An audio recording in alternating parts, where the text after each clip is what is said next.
To disable Game Booster on the Samsung Galaxy A57, first of all you will have to open Settings.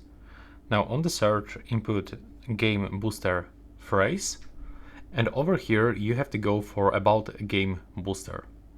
When you are here, click on it here, and now click on the information icon in the right upper corner. Now go for notifications and make sure that you are gonna block them. So here all of the sounds and everything, just literally from everything, even the up icon badges. There we go.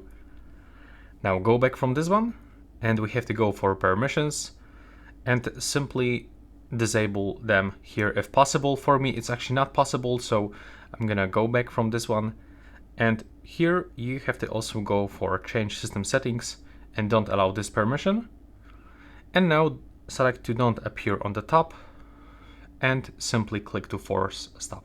And this is the only way to actually get rid of it.